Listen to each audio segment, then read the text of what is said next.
এই তো চলে আসছে। কি ব্যাপার আলামিন, তোমার এই অবস্থা কেন? আর কি হয়েছে? আমি আর আলামিন একটা জায়গায় ঘুরতে যাচ্ছিলাম, এর মধ্যে ও অ্যাক্সিডেন্ট করে। আল্লাহ আমাকে বাঁচিয়ে দিয়েছে, আমার ভাগ্যটা ভালো। তারপর আমি ওকে নিয়ে হসপিটালে যাই। যাওয়ার পর ব্যান্ডেজ করি, টেস্ট করা হয়, আর ডক্টর বলেন যে ও এমনিতে ভালো আছে, কিন্তু আর কোনোদিন সে হাঁটতে পারবে না। আর এখন আর কি করার? কিছু তো করার নাই। আল্লাহ যেটা ভালো মনে করেছে সেটাই করেছে। আর এখন তো ওর আপন বলতে আপনারাই আছেন। আপনারা আমার বন্ধুটাকে একটু দেখে শুনে রাখবেন। আমি আসি। যাই মানে? এই মাত্র বললা যে ও আর সারা জীবনও দাঁড়াতে পারবে না, তাহলে এই পঙ্গুকে আমার বাড়িতে রেখে আমরা কি করব? হ্যাঁ, ওকে দিয়ে কি কাজ হবে? ওকে যেখান থেকে নিয়ে আসতো ওখানে নিয়ে ফেলে দাও। মা, এসব আপনি কি বলছেন? আমি আপনার মেয়ের জামাই, তাছাড়া আমি আপনাকে মায়ের মতো জানতাম, আপনি তো আমাকে ছেলের মতো জানতেন। আর আজকে আমার এই খারাপ সময় আমাকে ফেলে দেবেন? চুপ, একদম চুপ। যা বলেছি ঠিকই বলেছি। এই, তোমাকে দিয়ে এখন আমাদের কি হবে? হ্যাঁ, তোমাকে দিয়ে আমাদের কি হবে? শুধু শুধু আমার মেয়ের জীবনটা নষ্ট করবো আমি? আব্বা, আপনি চুপ করে আছেন কেন? আম্মা এসব কি বলছে? আম্মাকে একটু বোঝান।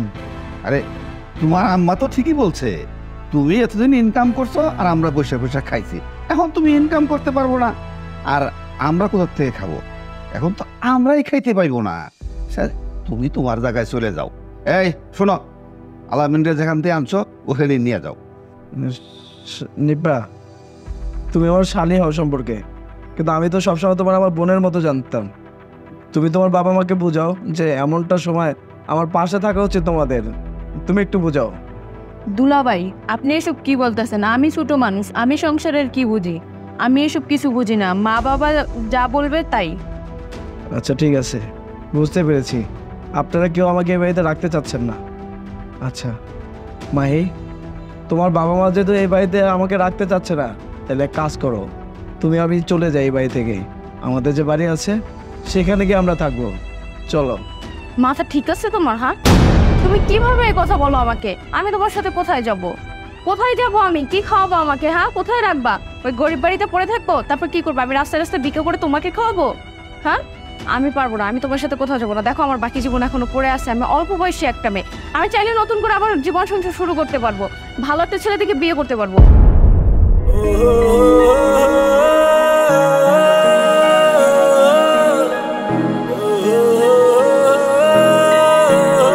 তোমার জন্য থেকে কি আমি আমার সারা জীবন নষ্ট করবো?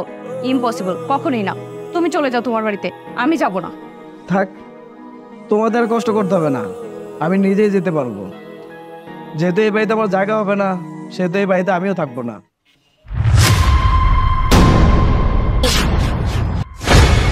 কি ব্যাপার আলামিন?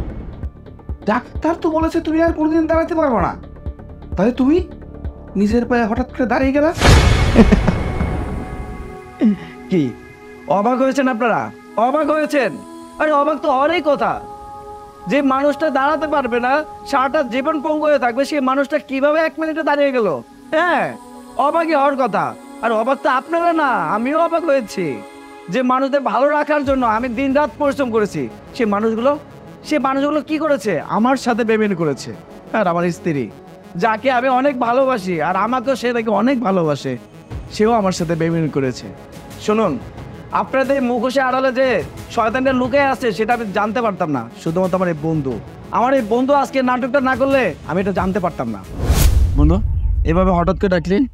তোর এই জায়গায় ডাকছি কিছু কথা বলার জন্য। আসলে দেখ বন্ধু, আমরা দুইজন সেই ছোটবেলা থেকে চলাফেরা করি। জীবনে কিন্তু আমি অনেক টাকা ইনকাম করছি, তুইও করছস। আসলে একটা জিনিস ভেবে দেখ, টাকা পয়সাটা কিন্তু বড় জিনিস না, সংসারের সুখটা হচ্ছে আসল বিষয়। বন্ধু, আমিও তো ভালো আছি, আমার পরিবারের সবাই নিয়ে আমি ভালো আছি, আলহামদুলিল্লাহ। আসলে বন্ধু দেখ, তুই তো আমার বন্ধু, তাই না? আমি কিন্তু সবসময় তোর একটু খোঁজ খবর রাখার চেষ্টা করি, যতটুক পারি আর কি। আমি যতটুক জানি তুই আসলে সংসারে হ্যাপি না। এটা কি কইতেছস?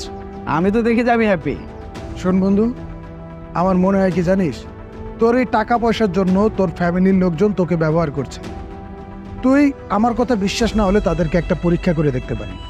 আচ্ছা বন্ধু, তোর কথা আমি সবই বুঝলাম, তাহলে এখন তুই বল যে আমি কি করব। শোন,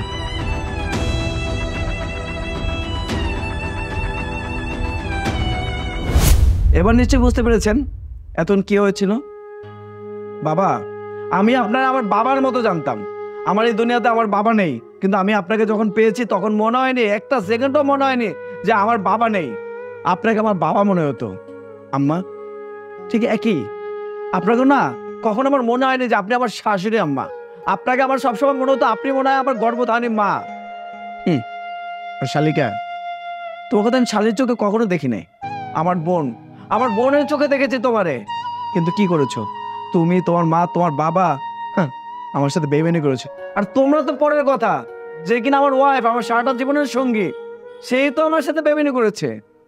যাই হোক, আজকের পর থেকে আপনাদের কারোর সাথে আমার কোনো সম্পর্ক নেই।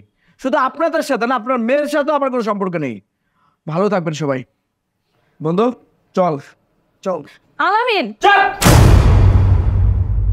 দেখছো ঠিক হয়েছে তো বাবা, তোমার কারণে, মা তোমার কারণে, তোমাদের দুইজনের কারণে না আমার জীবনটাই শেষ হয়ে গেল, আমার সংসারটাই নষ্ট হয়ে গেল।